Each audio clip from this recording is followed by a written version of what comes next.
So we are all welcome to this session. I'm sure you're having the best of your time doing this training. And I believe by God's grace, at the end of it all, you will not regret investing such a time because it will be worth the while.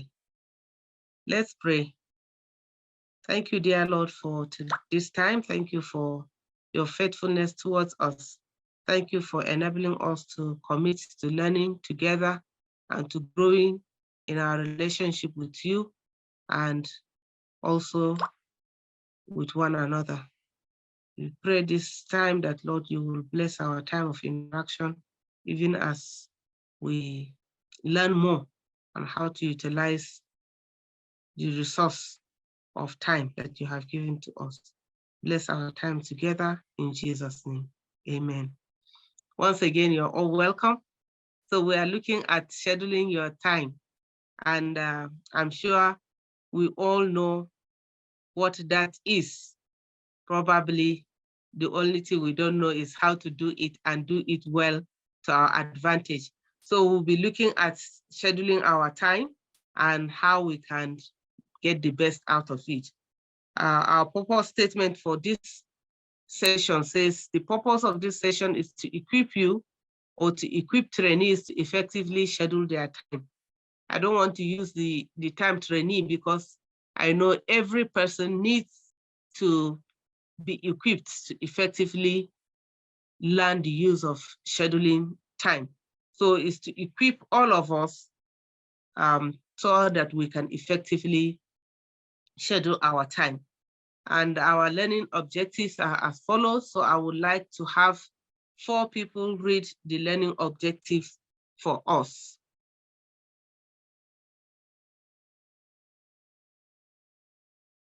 Okay, thank you very much for reading out. So our desire and expectation is at the end of this session, we will all achieve this and probably even more. Now let's look at our case studies. We have some case studies that we will read, but let me remind us one thing about scheduling time. If we don't properly schedule our time, I can guarantee you that you will end up being challenged by what we refer to as the tyranny of the agent, when you always are running after wanting to finish one thing or the other because they seem to be urgent. But when you schedule your time, you'll be able to effectively deal with that issue. So case study, let me read the case studies for us, and eventually we will look at them as they apply to us and this session today. One is a case of a mother. The 2 children were playing in the living room. Mom was trying to relax on the sofa when they started fighting. She was too tired to stop the fight. The screaming had her nearly in tears. She had spent all day inventing ways to keep them entertained, besides feeding them, doing the laundry, the ironing, cleaning, and in general, putting out one brush fire after another. Now it was late and Dad was expecting dinner at 6 p.m. I don't know how many of us can identify with this, but I'm sure 1 or 2 persons will surely identify with such a situation. Then we have the case of a businessman, case study 2. It says, the company lost its secretary to another firm.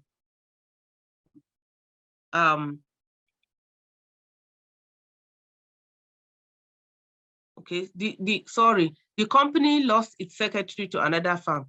Mr. Waters had a large backlog of typing dropped on his lap with the secretary, which the secretary never finished. The firm accountant told him that he needed to get the accounts receivable processed because the company cash flow was tight. A message on the desk from the auto repair shop said that his car would be tied up another day for needed transmission parts. He really needed to get the current invoice to the post office and get back to the director's meeting before lunch. Very crucial. All of them seems to look urgent and important. And the third one, which applied to some of us, a case of a new staff of the Great Commission Movement or Campus Crusade as it's known globally.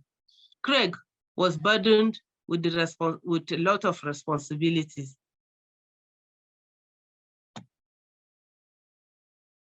It was getting tough to be enthusiastic with so many things on his mind. He taught 2 Bible studies, basic training class for students, had 12 evangelistic contacts this week, and spoke in a college classroom. Wow. He felt under too much pressure, and the week was not yet over. There was Thursday prayer meeting at 6 a.m., and he had a date that night. He was responsible to be the college life MC on Friday night. The church he attended asked him to substitute teach in a Sunday school class. And if he didn't get his laundry done soon, he would not have clean clothes to wear to any of these places. We used to have this saying that when a young man says, I don't have clothes to wear, probably he doesn't have washed, clean clothes to wear. So this is the case of Craig here. I'm sure we can identify with some of these case studies, but let's look at it. What comes alive to you from these 3 case studies? So you feel free to share any of them that seems to be something you can identify with as an individual. Maybe 3 persons can just share from different perspectives.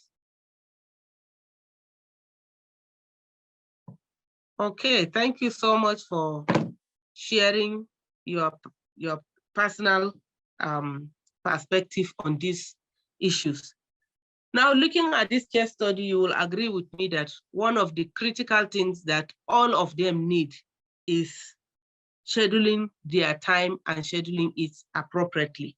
But let's look at what are some of the reasons why we think we need to schedule our time. Because if we don't know why we need to schedule our time, we might not really see it as serious as we ought to.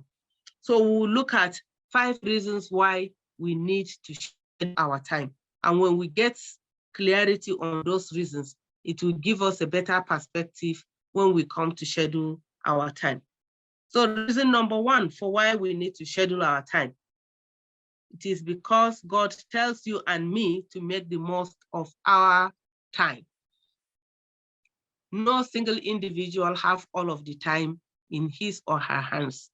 And so in Ephesians chapter 5, verse 15 and 16, the Bible says, therefore be careful how you walk, not as unwise men, but as wise, making the most of your time because the days are evil. Some translation will say making the most of every opportunity, which means every minute, every second, every hour, every day, every week, every month, and every year, because the days are evil. And you will agree with me, it's also scriptural that it says, we do not know the time, nor the hour when the Son of Man will come. You also remember what the Bible says in John, that we should walk while it is day, for night comes when no one can walk. So we need to make use of our time and make use of it appropriately. The second reason is the undisciplined life leads to pursuit of little significance. If you are not disciplined in yourself, a lot of things will go unattended to. And 2 Thessalonians 3:11 says, for we hear that some people among you are leading an undisciplined life, do no work at all, but acting like busybodies.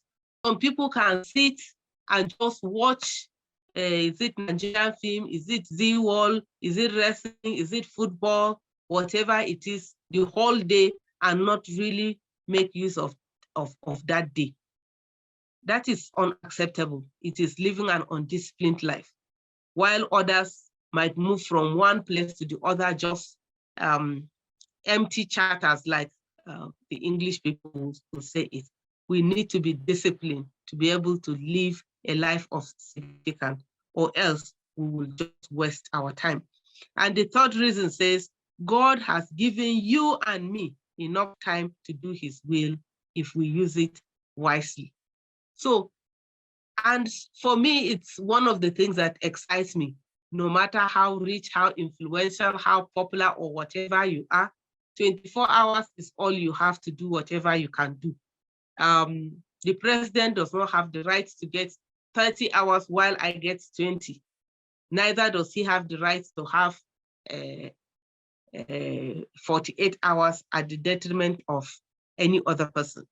If it were something else, of course, some people will have more than the others. But for time, praise be to God, we all have 24 hours and we ought to use it appropriately. Ecclesiastes chapter 3, verse 1 is very clear about that. There is time appointed for everything under the heavens. So there's nothing that should be left because of lack of time, because the time that is given to us is meant to be enough for all of what we need to do. And the fourth reason, you can avoid a meager return for your labor. You know, sometimes we really put, will I say, a lot of effort, but we don't get what we think or we ought to get as a return on that labor or investment of either our time, talent, or whatever. But Haggai chapter 1, verse 2 to 11 is very clear about it. It might probably be lack of prioritizing appropriately that will lead to that. So can somebody read that Haggai chapter 1, verse 2 to 11? It's being shared. You can just read it from the PowerPoint.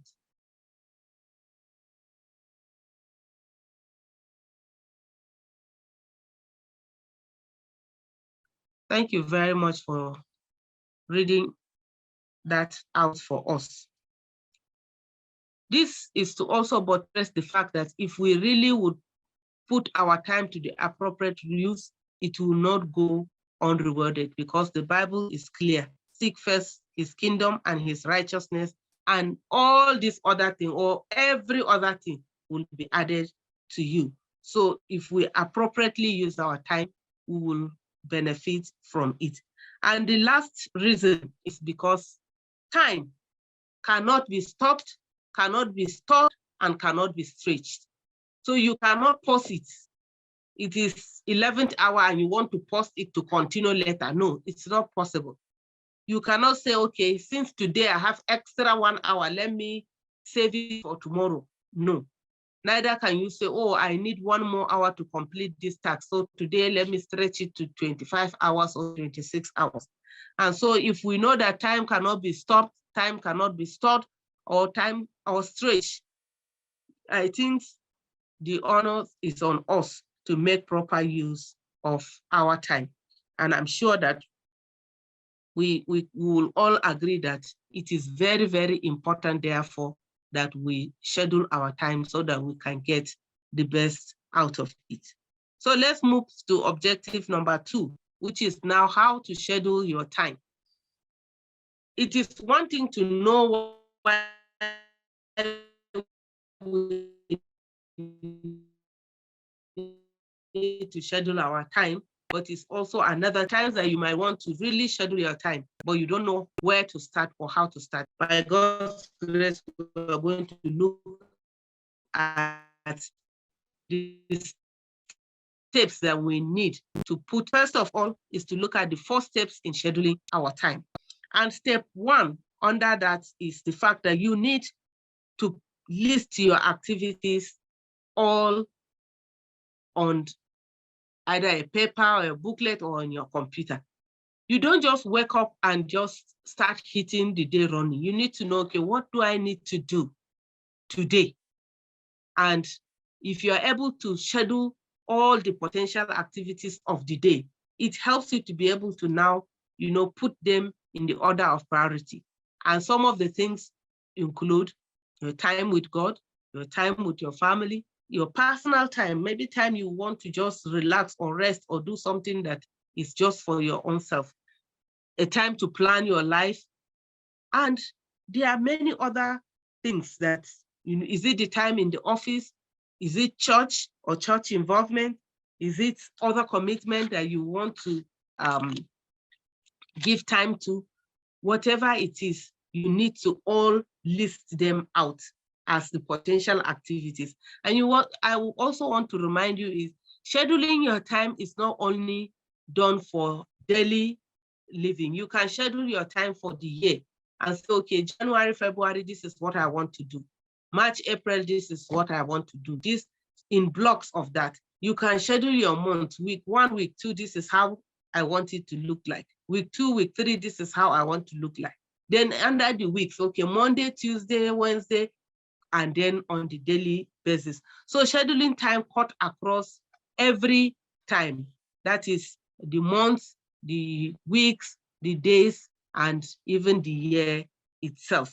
So when you now list the potential activities, especially if you're talking on a daily schedule, you now determine if some of those activities can be assigned to someone else.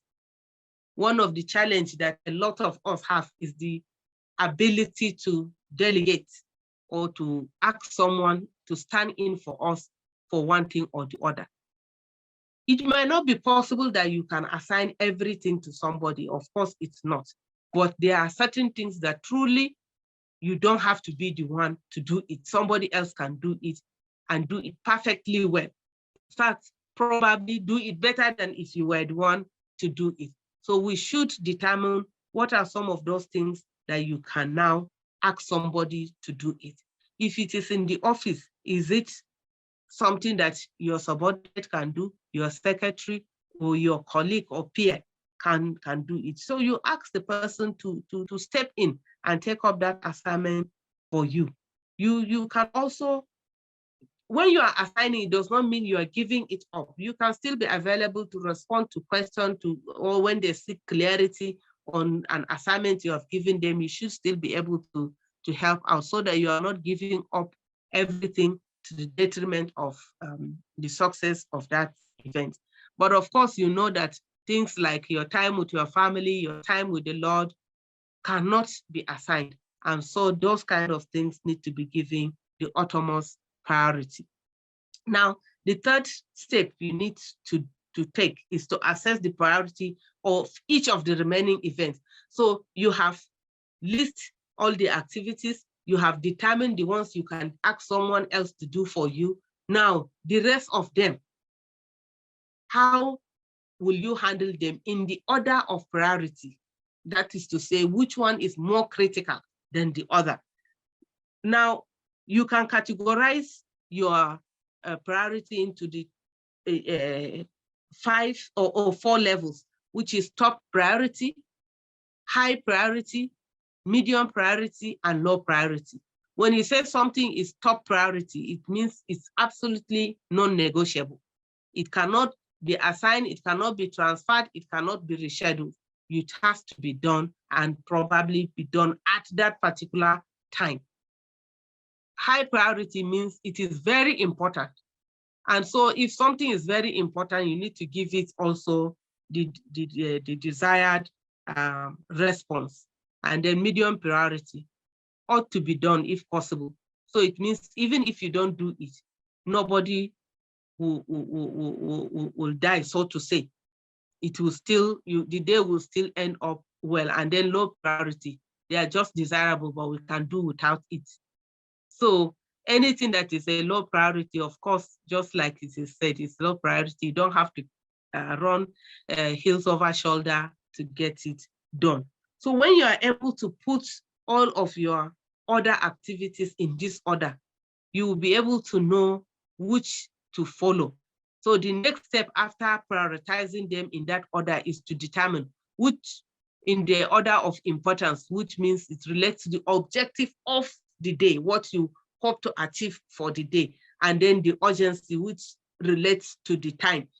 No, okay, you need to see a doctor and you have been given an appointment. You cannot say, okay, let's wait till next month. I will fix another appointment, especially if it has to do with maybe treatments or things. So you have to view it, okay, this thing is very important because it will help me achieve this particular objective. But this thing is very urgent because it cannot be shifted for tomorrow. It's time bound. It cannot be postponed, it cannot be shifted or rescheduled. So in this, even in this other priority, you also need to look at it using these two important words, which means which relates to time and overall objective. Then the fourth step after you have done all of this will be now to place your activities on a weekly schedule. A weekly schedule, we will look at what a weekly schedule look like. But a weekly schedule has, it's like a table where you have all the days of the week, and then you can also have the hour by hour slots on it. With that, you are able to now put all of these things in the appropriate places. You are able to place them appropriately. Remember, we have to do what we ought to do and do it appropriately. So when you are placing your activities on the weekly schedule, you need to work based on top priority, high priority, before you think of the others. So you have to be committed to the first two. And if you still have time, you can now go to the medium or low priority.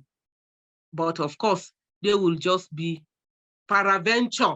You are able to get to that point to do it, but your mind is focused on the first two. Then you can now streamline your scheduling process whenever possible. If there are things that really, you don't have to waste so much time on it, feel free to streamline them and work with what is most important. Now, there are times that in as much as certain things are important and very crucial, you are not able to do it. Feel free to reschedule it according to the priority of the following day or whatever. And as you get them done, you also clear them off your schedule. But you know, it does not end there.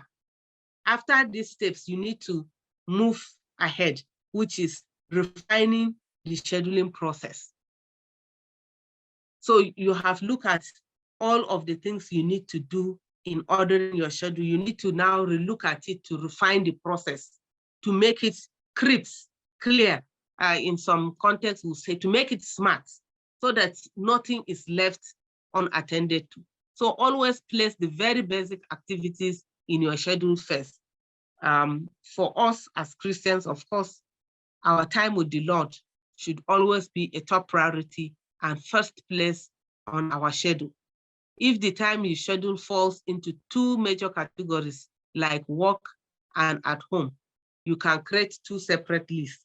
So if your work time is 8:30 a.m. to maybe 4:30 p.m. or 5 p.m., that is a block of itself. And then from 5, which will be now your own time from home, till maybe 7:30 or 7 a.m. So you can now categorize your schedule based on that, the time for office and the time for home, which means your time with the Lord, the time with the family, and every other thing that has to do with your personal life will be categorized in this block of 5 p.m. to 7 a.m. While your time at work, which may include your travel time from home to work, that might be from 7 a.m. till now 4:30 p.m. when you close work, will be work related. So is it maybe meeting your boss or meeting up a deadline or finishing this? You now schedule them in that particular order. So how do we practically make use of this? You know, sometimes it's very easy to talk and follow the principles in the book and all of that.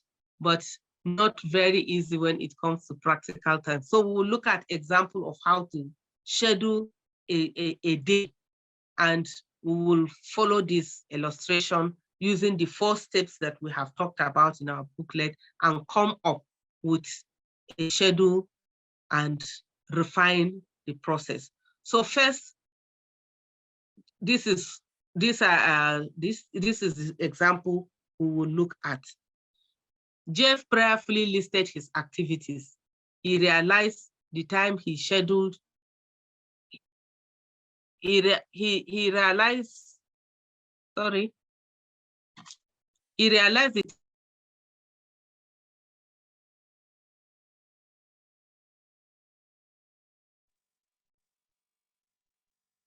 First, Jeff prayerfully listed his activities.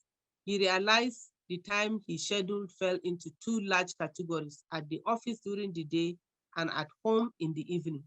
Therefore, he actually listed, assigned, prioritized, and scheduled for 2 different times. He worked on the office schedule for the next day. He worked on the office schedule for the next day just before leaving the office. That is in the evening before he leaves for home. Every night before he went to bed, he scheduled the next evening activities. Normally, a portion of his working hours were spent in pretty much of a standard way. So his example, for him, wake up at 6 a.m., do his personal grooming for like 30 minutes, have his personal devotion for another 30 minutes. He takes his breakfast for another 30 minutes and begin to travel to work using another 30 minutes. At work, he has, he does all he needs to do between 8 and 12 noon. Then by 12, he has his lunch. And then from 5 to 5:30, he travels home from work. 5:30 to 6 is his supper, and 6 to 7 is his supper, while bedtime is from 10:30, which means between 7 and 10:30, he has his time with the family and all of that. So in addition to this standard time, some other commitments that he has are also scheduled in between all of those openings in the schedule of his time. But like I said, this is just a broad-based scheduling of time. The detailed activities are not included in this particular activities, but the block of 8 to 12 is for work, and whatever work would require him to do at that time, he will do it and diligently do so. By 12 is his break time. If you want to just sit and reflect, he does that. If you want to go for lunch break, he goes to do that and return back to his desk by 1. And then thereafter, he's able to now continue with his schedule for work for the day. Now, will he need to go for shopping? Will he need to go for outing with his family? Will he need to attend church activities within the week? Will he need to visit a friend and all of that? He will need to schedule that in his own personal time, which is the second block of the time that he has already ordered. So now under the office schedule, these are the things that he could that could characterize his schedule: prepare reports on new project, review efficiency study of his department, make important phone calls. Maybe he needs to call certain people and set certain appointments or make certain clarifications. He needs to follow up order from green products.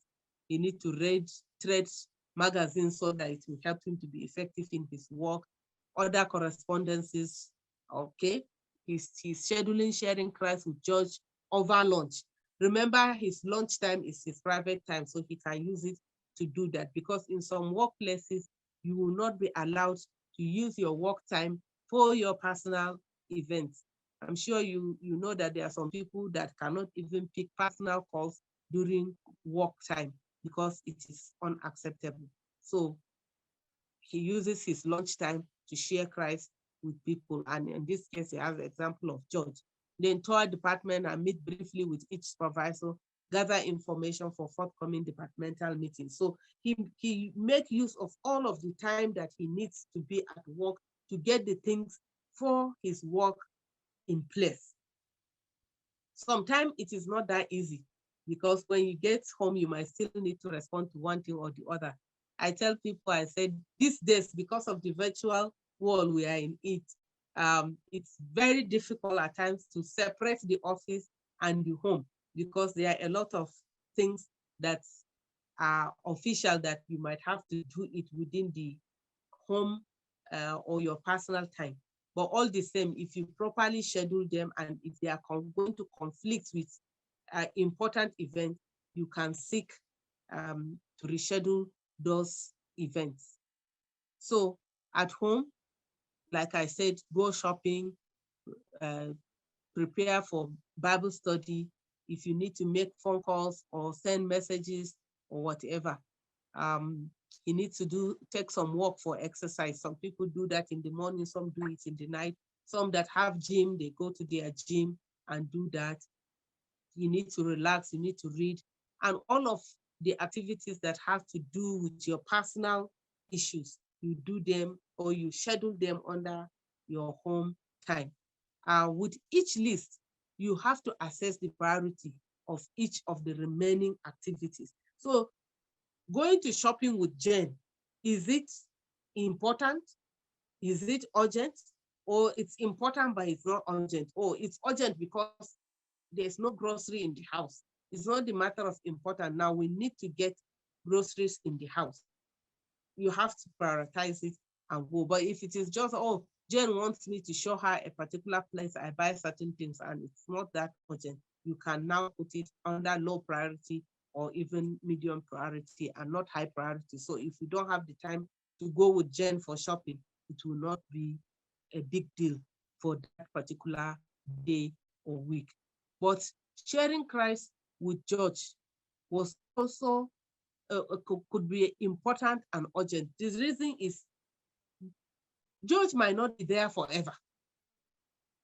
He might be transferred even from your department to another department. So there are such activities that you realize that they really, really are crucial and you need to handle them as that based on the two important vocabularies we have in scheduling our time, which is the urgent and important.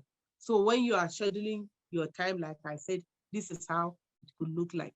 Wake up from sleep at 6 a.m., 7 to 8, this is what you do, 9 to 10, 11 to 12, or in blocks of 6 to 8 will be home, and 9 to 12 work, 12 to 1 break, then 1 to 5 work, and the likes of it. So depending on how you want to block the timing, because there are certain things that might maybe need just an hour blockade or 2 or even 30 minutes. So if it is 30 minutes interval, you now schedule it in the interval of 30 minutes. Meanwhile, let me hear some of you how you have been doing with your time before we can now take some more questions on how to schedule our time. So can I hear 2 or 3 persons tell us how they do with their time? Or do you wake up and just hit the day running, or you sit and reflect and make a list? Let me hear you. Remember, we're not saying that you have to do it, but if you have been doing something, let's hear it. It might not be in this format, or whichever format you have been using to time for the day. It will be good for us to hear it here.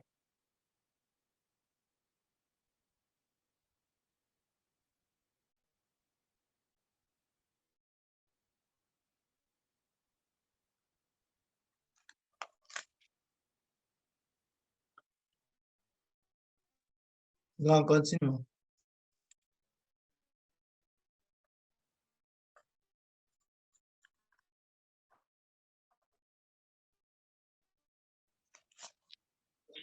Sharing your exactly the things that we have talked about, especially for the example of scheduling your time. So we will not read all of them. I believe you would have gone through them even before this particular class. So I would want you to just share with me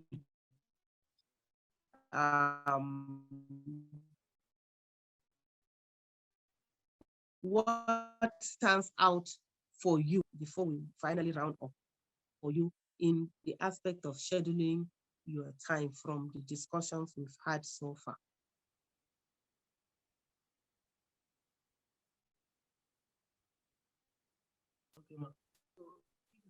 Okay.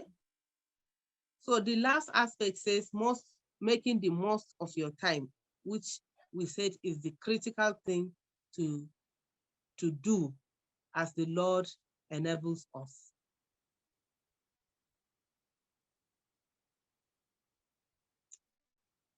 Now, for you to effectively make the most of your time, you have to trust God to give you the enablement to follow your schedule. You have to be motivated to do that. So keep before you the reasons or the objective for which you want to do what you say you want to do. It shouldn't be out of um, sheer duty. It shouldn't be out of sheer duty. It should be out of a personal or internal motivation to be able to achieve a set objective that you now follow your schedule. Because sometimes you might want to just do it to fulfill all righteousness. But I want to encourage us not to do it to fulfill all righteousness, but to do it because we know that it will help us to achieve the purpose for which we are setting that schedule. And when you follow your schedule, it will help you to be disciplined. You know, an undisciplined life, we said, is a life that is kind of ready for disaster. So we need to have self-control, which is part of the fruit of the Spirit, while we trust God to follow our schedule. Let me be realistic with you. It's not going to be easy because a lot of distraction will come from a lot of places. Is it in the office? Is it at home? Is it from the church? There will be a lot of things that will be requiring your attention that can move you away from what you have said you will do. So you need to be disciplined. And the third thing is you need to be sensitive and open to the leading of the Holy Spirit as well as people's needs around you. Yes, you have a schedule you want to follow, but that does not mean that God cannot lead you to meet a need when necessary. So you all still have to be sensitive. You still have to trust God to give you the spirit of discernment so that when you need to, would I say, shelve certain things that have been in your schedule to meet a critical need as the Lord leads you, you should still be able to do that. And then the fourth thing says, when you make the most use of your time following your schedule, you will have peace because you will not be running helter-skelter every day trying to catch up with one thing or the other. The result will be God himself will enable you to maximize his given time. Remember, he's the one that gives time. Nobody go to work extra mile to get more time than the other. It's God that gives the time. So he will still enable us to enjoy the peace of working within his own given time. And when we are able to make the use of our time appropriately, we will realize that God himself will kind of multiply the time that we need to you will be thinking that it's like today is longer than it normally is because you are able to meet up with all of what you need to do. And you'll be able to accomplish what you want to accomplish. Sometime you will realize that in fact you even have extra time to do the work of God, to go out sharing the gospel with people more than you would have done it because your time is properly scheduled. So I want to believe that it's an opportunity for us to maximize every opportunity that God Himself has given us. Remember, we must walk while we are able to walk. We all will agree that the moment it's dark, whatever it is you want to do, it's like you're just grappling to get it done, but it is not the best time to do it. So whatever you need to do, trust God to do it and do it well. And I'm sure God will help us. So finally, we have an action point here, which is going to be our assignments for today's lesson. So what I will want you to do is to complete um, scheduling your week. And you will do that by following the example that we looked at earlier, where we have the different hours of the day, and you will do it in the block of your work and your home. Um, I would like to have us. You can type it, or you can handwrite it and just snap it and send it on our working platform, so that we see how we're trusting God to help us in the week to come. Thank God we're doing this by the weekend, so we can take our time to walk through it and see how next week will look like for each one of us, making our schedule in the formats that we have been taught to do. Now, it is not to like tight you up, but to keep you accountable to what you said you will do. Remember, one of the reasons why we need to follow our schedule is so that we will be disciplined. We will experience self-control, which is the fruit of the spirit, one of the fruit of the spirit. And by so doing, you realize that you will be so disciplined. If you get used to it, you'll be so disciplined that any day you did not make your schedule and try to follow your schedule, you end up like wasting the day and not getting the best out of it. There's a book, Managing Yourself. I don't know whether it is available, but if it is available, I will request Esther to post it for us also on the work document, so that we can read it and it will help us to improve. But there are many other materials on the internet where you can check out issues of time management or self-management and grow in that aspect of our life. So I personally am encouraged, because I'm reminded of some of the things that I'm no longer doing. So, and I will, by God's grace, go back to doing them. And I'm hoping that you too, you will go and make use of it. I went through this lesson 22 years ago, and it's really still, some of the events are still as fresh in my head as if it was yesterday, because they have helped me um, in my journey so far. So God bless you. We will have a few questions to respond to. I might not have the answer to respond to, but I know that there are others that can give the answers. So it doesn't have to be directed to me. Feel free to ask anybody as it relates to making the most of your time and working as wise men and women. Amen.